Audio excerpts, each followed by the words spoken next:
رابطة الأندية المصرية تخالف القوانين واللوائح وتناقض نفسها. ليلة عيد الفطر مليئة بالاتهامات، عيد بطعم الإحباط لدى جماهير الزمالك. البداية عندما أعلنت رابطة الأندية المصرية بيان رسمي على صفحتها تتراجع فيه عما أكدته قبل أقل من 3 أيام بأن النادي الأهلي لم يذهب إلى المباراة والحكم حضر المباراة وإعلان الأهلي منسحبا، وبأن الأهلي سيتم خصم 6 نقاط منه لا محالة حتى لو اشتكى أو تظلم على المستويات. والغريب بالأمر أن النادي الأهلي بالفعل قدم شكوى إلى اللجنة الأولمبية التي أقرت أن سيتم خصم 6 نقاط من الأهلي بما فيها مباراة الزمالك يعتبر فائزا 3-0. لكن صدمة اليوم هي تغيير رابطة الأندية قرارها لتعلن أن الأهلي سيتم خصم 3 نقاط منه فقط وليس 6 باعتباره تعرض لظرف قهري.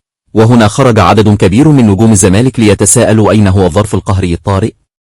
فالنادي الأهلي أعلن قبل المباراة بفتره أنه منسحب ولن يحضر إلا بحكام أجانب. صرح الإعلامي أحمد الخضري أن الظرف القهري يتمثل في وجود حادثه مروريه لأتوبيس اللاعبين وخلاف ما شابه غليان داخل جدران نادي الزمالك. أحدهم يهدد أحمد دياب رئيس الرابطة بالعزل من منصبه كما ظهر في تصريحات أحمد حسام ميدو، والآخر يضرب كف على كف ويضحك بسخرية في أشاره إلى مجاملة الأهلي الواضحة من إجلب إعطائه فرصة لمنافسة بيراميدز بالدوري. ولأول مرة يجتمع إدارة بيراميدز والزمالك في يوم واحد وأتم إبرام شكوى ستصل المحكمة الدولية غدا.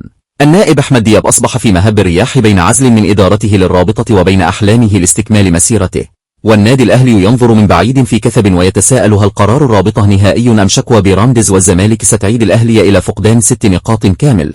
وسؤال المشاهدين: هل قرار الرابطة مجاملة للأهلي أم هذا فعل قانوني؟ أضف بالتعليقات.